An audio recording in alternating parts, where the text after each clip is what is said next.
Hei og velkommen til Norsk Tolk. Skal du ta norskprøven muntlig på A2-B1-nivå?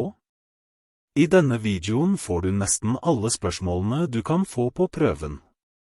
Så gjør deg klar, la oss begynne. Hvordan lærer du norsk? Har du noen gode tips? Jeg lærer norsk ved å snakke med folk. Jeg går på språkkafé og øver der. Det hjelper mye. Jeg snakker også med venner og andre studenter. Jeg ser også på videoer på YouTube med tekst. Det gjør det lettere å forstå språket. Et godt tips er å se på videoer og bruke norsk hver dag, selv om det er vanskelig. Hva vil du gjøre når du blir gammel? Hvor vil du bo? Når jeg blir gammel, vil jeg bo et sted som er rolig og fint. Kanskje i en liten leilighet eller et lite hus. Jeg vil være nær familien min hvis det er mulig, så vi kan besøke hverandre. Jeg vil gjerne gå turer, og kanskje gjøre litt hobbyer, som å lese. Det viktigste er at jeg har det bra, og ikke er alene. Hvem liker du å snakke med? Hva snakker dere om? Hvor møtes dere? Jeg liker å snakke med vennene mine og familien min. Vi snakker om mange ting. For eksempel hvordan dagen har vært, nyheter eller planer for helgen. Vi møtes ofte hjemme hos meg, eller hos dem. Noen ganger møtes vi på kafé, eller går en tur sammen. Kan dere snakke om hva dere spiser til middag? Til middag spiser vi ofte vanlig norsk mat. For eksempel kjøttkaker, fisk eller pasta. Noen ganger lager vi mat fra hjemlandet mitt. Jeg liker å lage mat med mye smak. På hverdager lager vi enkel mat, fordi vi har lite tid. I helgene har vi mer tid, så da lager vi noe ekstra godt. Kan du fortelle om et sted du har lyst til å reise til? Jeg har lyst til å reise til Spania. Der er det varmt og fint. Jeg liker sol og strand. Jeg vil også smake på spansk mat. Paella og tapas ser veldig godt ut. Kanskje jeg kan lære litt spansk også? Jeg håper jeg kan reise dit en dag. Hva vil du gjøre når du er ferdig med norskprøven? Når jeg er ferdig med norskprøven, vil jeg slappe av. Jeg har jobbet mye med norsk, så det blir fint med en pause. Men etter det vil jeg fortsette å lære mer norsk. Hvis jeg ikke kan fortsette å studere, vil jeg søke jobb. Jeg håper at norskprøven går bra, så jeg kan få flere muligheter. Hva liker du å gjøre i fritiden? Hvem liker du å være sammen med? I fritiden liker jeg å gå tur og slappe av. Noen ganger ser jeg på YouTube eller andre sosiale medier. Jeg liker også å være sammen med venner. Vi drikker kaffe og snakker sammen. Det er hyggelig. Noen ganger er jeg med familien min. Da lager vi mat eller ser på TV. Hvordan bor du? I en enebolig, en leilighet eller et rekkehus? Jeg bor i en leilighet. Den er ikke så stor, men det er nok plass for meg. Jeg har et soverom, en stue, et kjøkken og et bad. Jeg liker leiligheten fordi den er koselig. Det er også kort vei til butikk og buss. Jeg trives godt her. Hvilke jobber har du erfaring fra? Jeg har erfaring fra restaurant. Jeg har jobbet der i 3 år. Jobben var spennende, og jeg lærte mye. Jeg jobbet med å lage mat og servere kunder. Jeg liker å jobbe i restaurant, fordi jeg møter mange mennesker. Det er fint å jobbe i et team, og få venner fra jobb. Hvilke planer har dere for framtida? Jeg har mange planer for framtida. Først vil jeg bli bedre i norsk. Det er viktig for meg. Etter det vil jeg finne en fast jobb. Hvis det er mulig, vil jeg også studere. Jeg håper å få et godt liv i Norge sammen med familien og kanskje kjøpe mitt eget hus en dag. Hva bruker du penger på hver måned? Hver måned bruker jeg penger på husleie, mat og strøm. Jeg må også betale for buss eller bil. Noen ganger kjøper jeg klær eller andre ting jeg trenger. Hvis jeg har ekstra penger, sparer jeg litt, eller bruker dem på noe hyggelig med familien. Hvordan feirer man bryllup i hjemlandet deres? I mitt hjemland feirer vi bryllup med familie og venner. Det er en stor fest, med mye mat og musikk. Bruden har ofte en fin kjole, og brudgommen har dress. Vi spiser god mat, danser og feirer sammen. Noen ganger varer festen hele dagen og kvelden, kanskje flere dager. Hvordan feirer man nyttår i hjemlandet deres? I mitt hjemland feirer vi nyttår med familie og venner. Vi spiser god mat og har en hyggelig kveld sammen. Når klokka blir 12, ser vi på fyrverkeri og ønsker hverandre godt nyttår. Noen steder har vi også musikk og dans. Det er en fin dag med mye glede. Hvordan feirer man bursdag i hjemlandet deres? I mitt hjemland feirer vi bursdag med familie og venner. Vi spiser god mat og kake. Noen ganger pynter vi huset med ballonger og lys. Hvis det er en barnebursdag, leker barna sammen og får gaver. Voksne får også gaver, men ofte er det viktigere å ha en hyggelig dag sammen. Noen har en stor fest, mens andre feirer hjemme med familien. Hva bruker du internett til? Jeg bruker internett til mange ting. Jeg ser på YouTube og leser nyheter. Jeg bruker også internett for å lære norsk. Noen ganger snakker jeg med familie og venner på video. Jeg bruker også internett til å finne informasjon og handle på nett. Hvordan holder du kontakt med venner og familie som bor andre steder?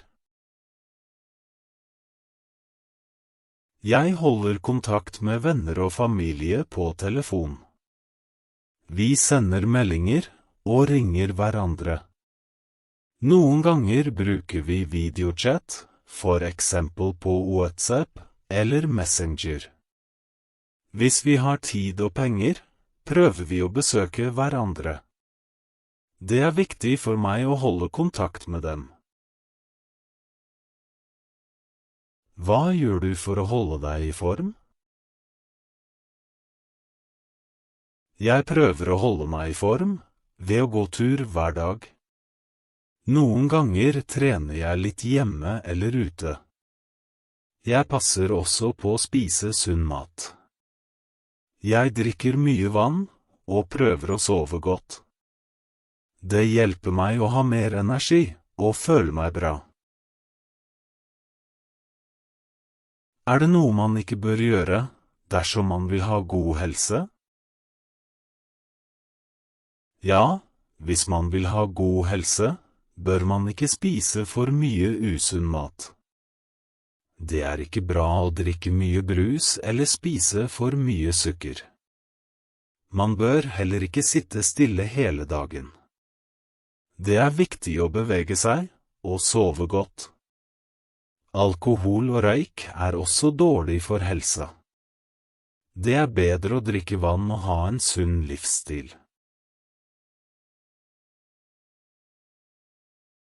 Hva gjør du en vanlig dag? En vanlig dag står jeg opp tidlig, Først spiser jeg frokost og drikker kaffe. Så gjør jeg meg klar og går ut. Hvis jeg har jobb eller skole, drar jeg dit. Etterpå handler jeg mat, eller går en tur. Om kvelden lager jeg middag og slapper av. Noen ganger ser jeg på YouTube eller snakker med familie. Jeg legger meg ikke for sent, så jeg er klar for neste dag. Hva pleier du å gjøre i helgen? I helgen liker jeg å slappe av. Noen ganger sover jeg litt lenger. Jeg spiser en god frokost og drikker kaffe. Ofte går jeg en tur eller møter venner. Noen ganger besøker jeg familie. Hvis jeg har tid, ser jeg en serie eller en film. Jeg prøver også å gjøre litt husarbeid, for eksempel vaske klær eller rydde hjemme. Hva sparer du penger til? Jeg sparer penger til framtiden. Jeg vil ha penger hvis noe viktig skjer. Kanskje jeg vil kjøpe et hus eller en bil en dag. Jeg sparer også til ferie, så jeg kan reise og besøke familie. Det er fint å ha litt ekstra penger, i tilfelle jeg trenger det. Kan du fortelle om en fest du har vært på? Ja, jeg har vært på en bursdagsfest for en venn. Det var veldig hyggelig. Vi spiste god mat og kake. Det var musikk, og noen danset. Vi snakket, og lo mye sammen. Jeg møtte også nye mennesker. Det var en fin kveld, og alle hadde det gøy. Kan du fortelle om et yrke du er interessert i? Jeg er interessert i å jobbe på restaurant. Jeg liker å lage mat og jobbe med mennesker. Det er fint å se at folk blir glade når de får god mat. Jeg liker også at det er et aktivt arbeid. Kanskje jeg kan jobbe som kokk eller servitør i framtiden. Kan du fortelle om en person som er viktig for deg? En person som er viktig for meg er moren min. Hun har alltid støttet meg og hjulpet meg. Hun er snill og omsorgsfull. Hvis jeg har problemer, kan jeg alltid snakke med henne. Hun gir meg gode råd og bryr seg om meg. Jeg er veldig takknemlig for henne. Hva gjør du for å ta vare på miljøet? Jeg prøver å ta vare på miljøet hver dag. Jeg kaster søppel i riktig søppelbøtte og sorterer plast og papir. Jeg prøver også å bruke mindre strøm og vann. Hvis jeg kan, går jeg, eller tar buss i stedet for bil. Jeg tar med meg handlepose når jeg handler, så jeg bruker mindre plast. Hva mener du alle foreldre bør lære barna sine? Jeg mener at alle foreldre bør lære barna å være snille og respektere andre. Det er viktig at barn lærer gode verdier, for eksempel å være ærlige og hjelpsomme. Foreldre bør også lære barna å ta ansvar, for eksempel å rydde etter seg og gjøre lekser. Det er også viktig å lære dem å være høflige og takke for hjelp. Hva kan barn hjelpe til med hjemme? Fra hvilken alder? Barn kan hjelpe til hjemme fra de er små. Små barn kan rydde lekene sine og hjelpe til med å dekke bordet. Litt større barn kan vaske opp, kaste søppel og rydde rommet sitt. Når de blir eldre, kan de også lage enkel mat og vaske klær. Det er viktig at barn lærer å hjelpe til hjemme. Hva kan voksne lære fra barn? Voksne kan lære mye av barn. Barn er nysgjerrige og stiller mange spørsmål. De ser verden på en enkel og ærlig måte. Voksne kan også lære å være mer tålmodige og leke mer. Barn viser oss hvordan vi kan glede oss over små ting i hverdagen. Hva slags mat serverer du når du har besøk? Når jeg har besøk, lager jeg alltid noe godt. I min kultur er det viktig å servere kjøtt eller kylling til gjester. Det viser respekt og gjestfrihet. Hvis det er et stort besøk, eller en spesiell anledning, lager jeg en tradisjonell rett med kjøtt, ris eller brød. Hvis besøket er mer uformelt, for eksempel nære venner, eller familie, kan jeg lage noe enklere, som pasta eller grønnsaker. Det viktigste for meg er at gjestene føler seg velkomne og trives. Hva synes du om norsk mat? Jeg synes norsk mat er god, men den er litt annerledes enn maten fra hjemlandet mitt.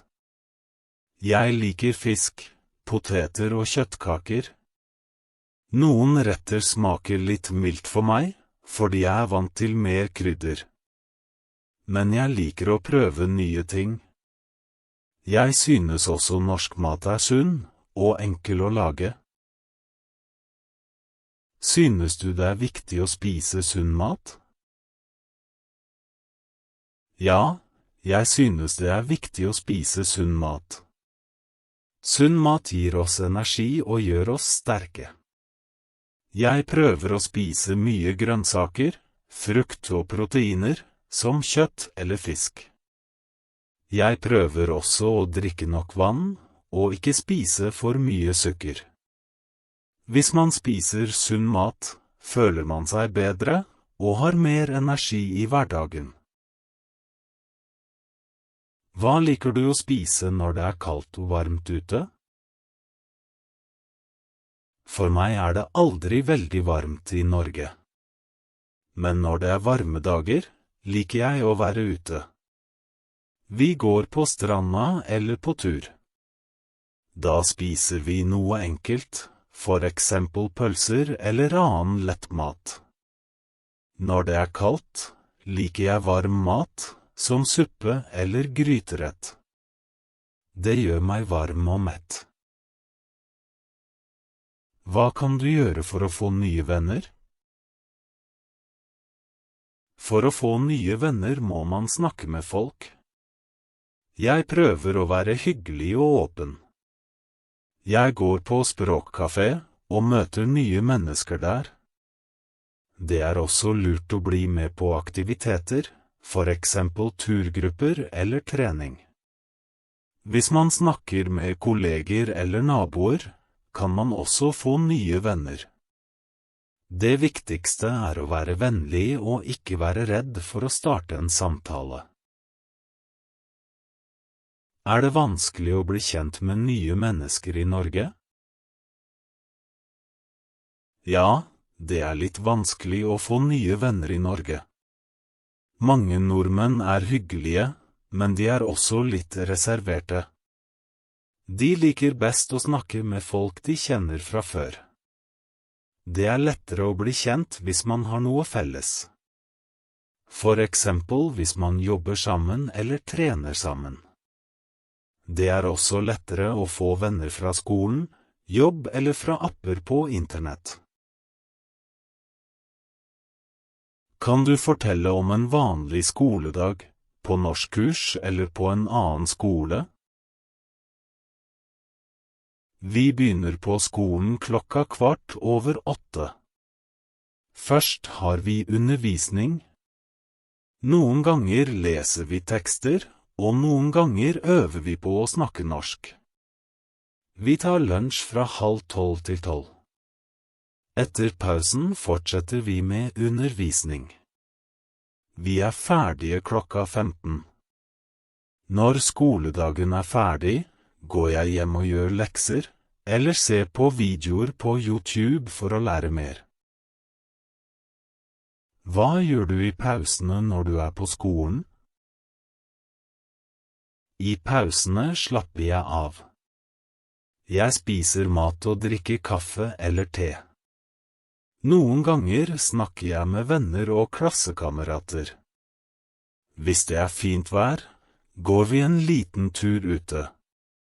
Noen ganger bruker jeg mobilen til å sjekke nyheter eller sende meldinger. Pausen er bra for å hvile før vi fortsetter undervisningen. Kan du fortelle om klassen din? Klassen min er hyggelig. Vi er fra forskjellige land. Noen er fra Ukraina, og noen er fra Syria. Det er både menn og kvinner i klassen, men de fleste er kvinner. Noen har bodd lenge i Norge, og noen har kommet nylig. Vi lærer norsk sammen. Læreren er snill og forklarer bra. Jeg liker klassen fordi jeg lærer mye, og får nye venner. Hva liker du å gjøre på norskkurs? På norskkurset liker jeg å snakke norsk. Det hjelper meg å bli bedre.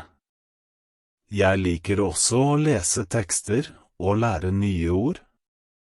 Noen ganger jobber vi i grupper, og det er fint å snakke med andre. Jeg liker også når vi ser på videoer og diskuterer dem.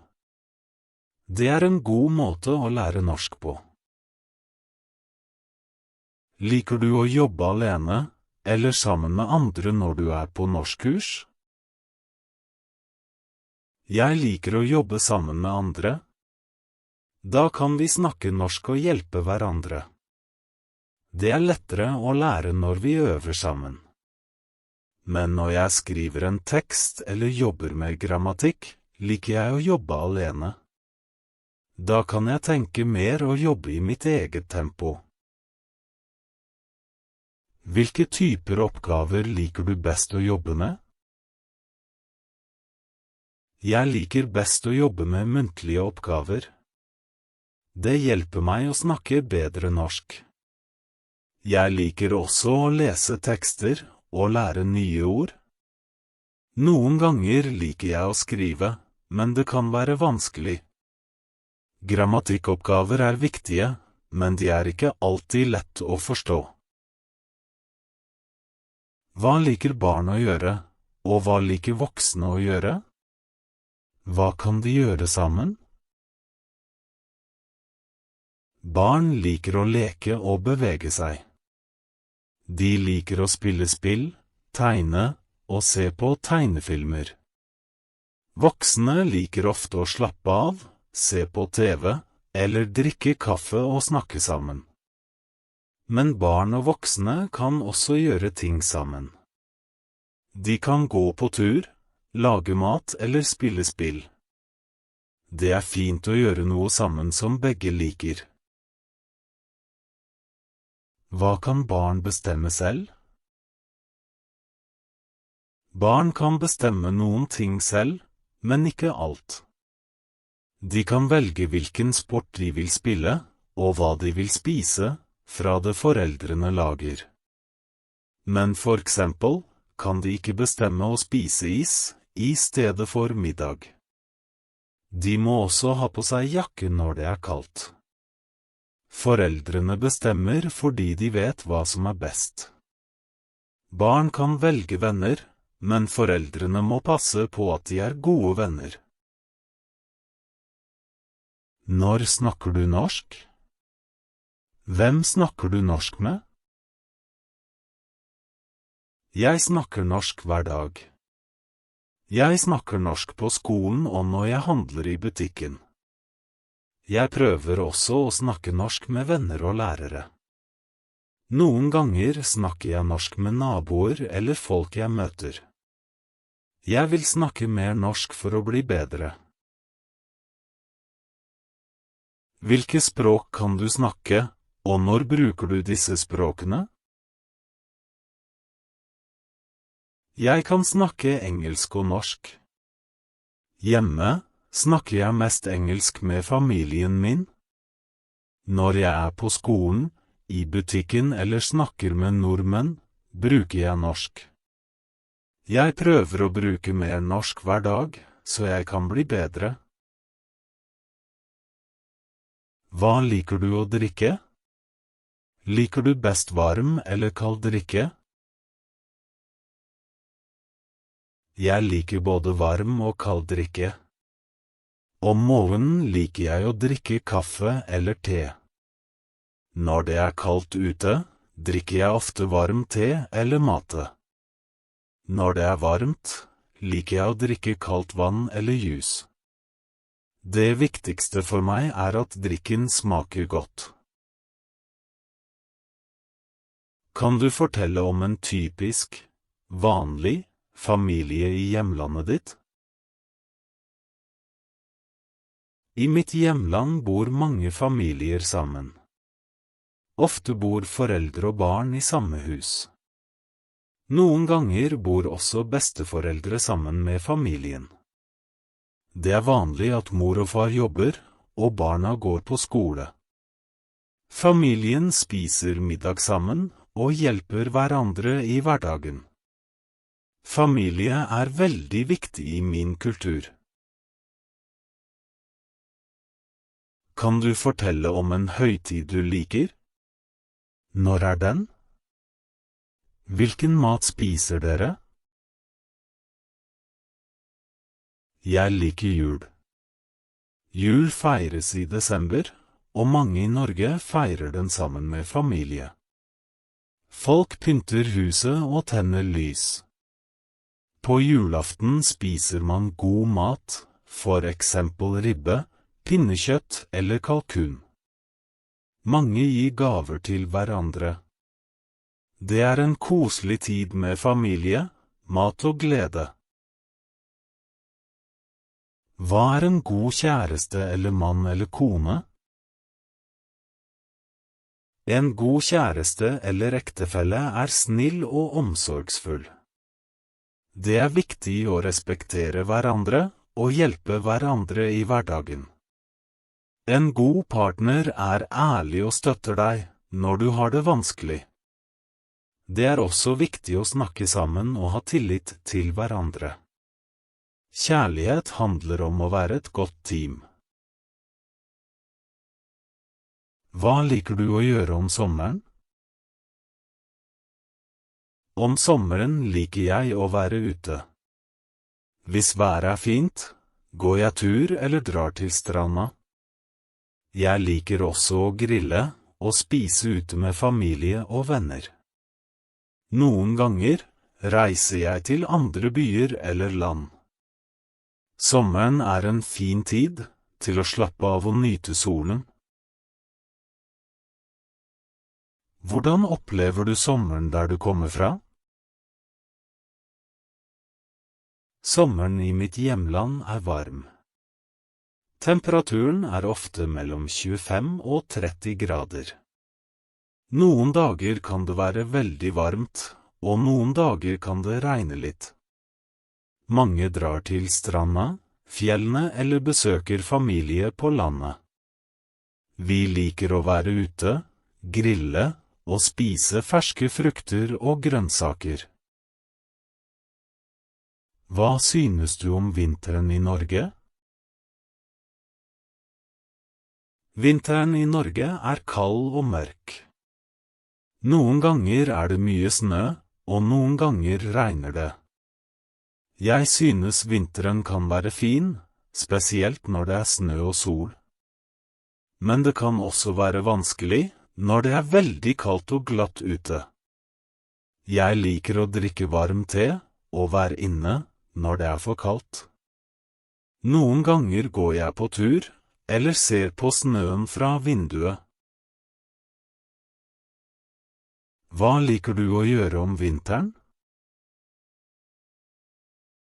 Om vinteren liker jeg å være inne når det er veldig kaldt.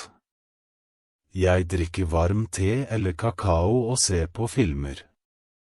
Noen ganger går jeg en tur, hvis det ikke er for kaldt. Hvis det er snø, liker jeg å leke ute eller gå på ski. Jeg prøver også å være sosial og besøke venner eller familie. Kan du fortelle om en jobb du ikke vil ha?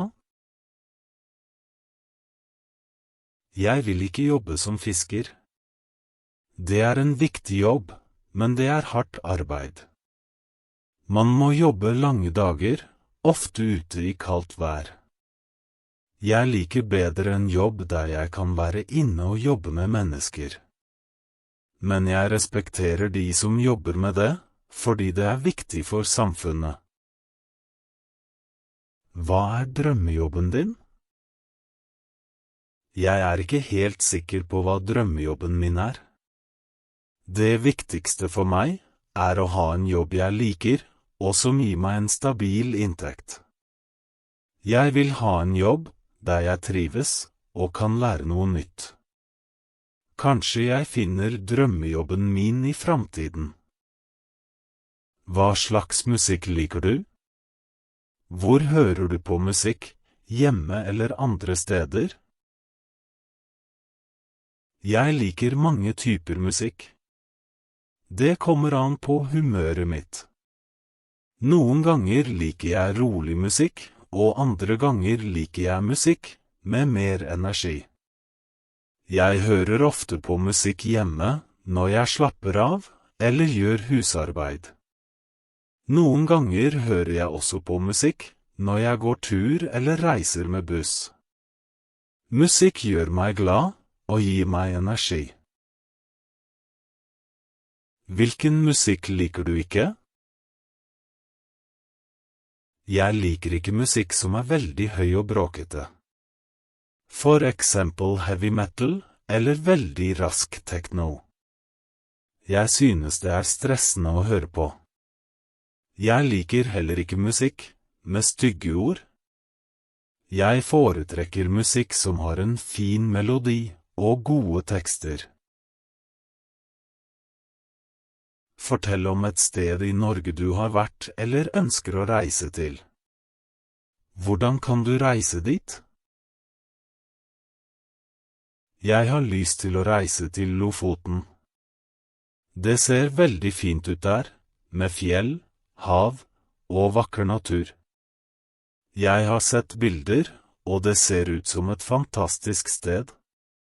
For å reise dit kan jeg ta fly til Bodø eller Evenes, og derfra ta buss eller ferge til Lofoten. Jeg tror det blir en spennende tur. Jeg håper å dra dit en dag. Har du en hobby? Har du fått noen nye interesser etter at du kom til Norge? Ja, jeg har en hobby. Jeg liker å høre på musikk og se på filmer. Det hjelper meg å slappe av. Etter at jeg kom til Norge, har jeg fått nye interesser. Jeg liker å gå tur i naturen, fordi det er fint og rolig her. Jeg har også begynt å lese mer på norsk, og se på norske videoer for å lære språket bedre. Kan du fortelle om en film eller TV-serie du liker? Hva handler den om? Jeg liker filmer og TV-serier som er spennende og interessante. Jeg ser på serier med en god historie, og jeg liker også komedier, fordi de er morsomme. Noen ganger ser jeg på filmer som handler om virkelige hendelser, fordi jeg liker å lære noe nytt. Jeg ser ofte filmer og serier på norsk, for å øve på språket. Ser du mer eller mindre på TV etter at du kom til Norge? Etter at jeg kom til Norge, ser jeg mer på TV. Det er fordi livet her er litt roligere, og det er færre sosiale aktiviteter enn i hjemlandet mitt. Jeg ser ofte på nyheter, filmer og TV-serier. Jeg ser også mye på YouTube på TV, fordi det finnes mange videoer som hjelper meg å lære norsk. Hvordan kommer du deg til skolen eller jobben? Jeg tar buss til skolen. Det tar ca. 30 minutter.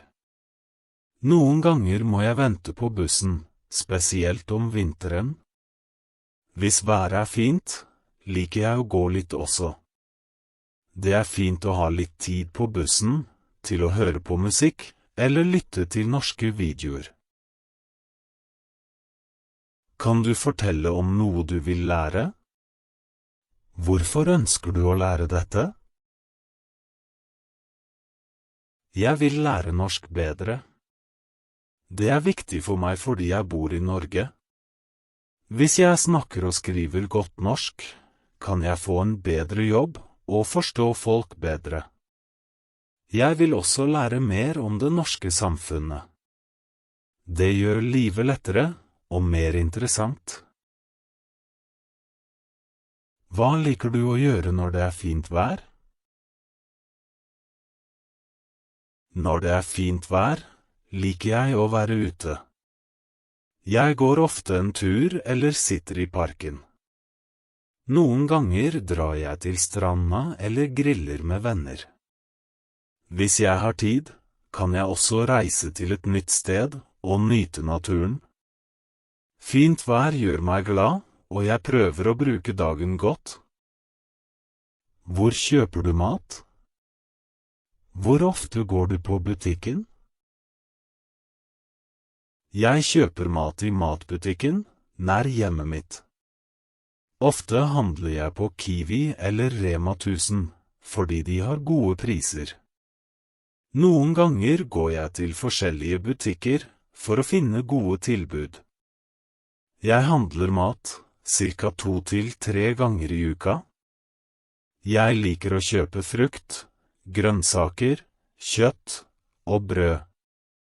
Noen ganger kjøper jeg også noe godt, for eksempel sjokolade eller snacks. Kan du fortelle om noe du er flink til? Jeg er flink til å lage mat. Jeg liker å prøve nye oppskrifter og lage god mat til familie og venner. Jeg har lært å lage mat fra moren min og fra videoer på YouTube.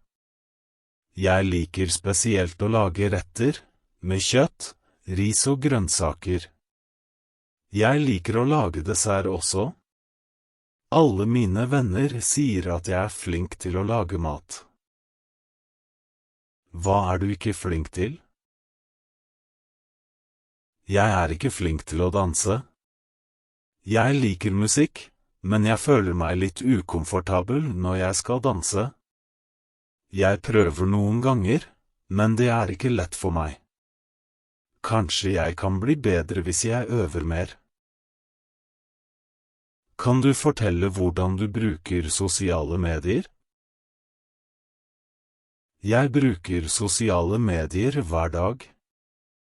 Jeg liker å holde kontakt med familie og venner, på WhatsApp og Messenger. Jeg bruker også Facebook og Instagram for å se nyheter og bilder. Hver dag ser jeg på YouTube for å lære norsk, eller se interessante videoer. Sosiale medier hjelper meg å holde meg oppdatert og lære nye ting. Hvilket rom liker du best i huset ditt? Hva slags møbler har du? Jeg liker stua best i huset mitt. Der kan jeg slappe av og se på TV. Stua har en sofa, et bord og en TV. Jeg liker også kjøkkenet, fordi jeg liker å lage mat. På kjøkkenet har jeg et spisebord, stoler og skap med kjøkkenutstyr. Jeg synes det er viktig å ha et koselig hjem. Kan du fortelle om hva som gjør deg glad i hverdagen? Mange små ting gjør meg glad i hverdagen. Jeg blir glad når jeg lærer noe nytt eller får til noe vanskelig. Jeg liker også å snakke med familie og venner. En hyggelig melding eller et smil fra noen kan gjøre dagen min bedre. Jeg blir også glad når været er fint, eller når jeg drikker en god kopp kaffe eller te. Små ting betyr mye. Hvorfor er trening viktig for helsen? Trening er viktig for helsen fordi det gir oss mer energi og gjør kroppen sterkere. Hvis man trener regelmessig, blir man sunnere og føler seg bedre. Trening hjelper også mot stress og gjør at man sover bedre. Man trenger ikke å trene hardt, men det er bra å gå tur, sykle eller gjøre enkle øvelser hver dag. Hva synes du bør være gratis i Norge? Jeg synes at helsevesen og tannlege bør være gratis for alle. Det er viktig at alle får hjelp når de er syke, uten å tenke på penger. Jeg mener også at utdanning bør være gratis, slik at alle har mulighet til å lære å få en god jobb. Buss og tog burde også være billigere eller gratis, spesielt for studenter og eldre. Skriv i kommentarfeltet, hva er det vanskeligste med norskprøven for deg?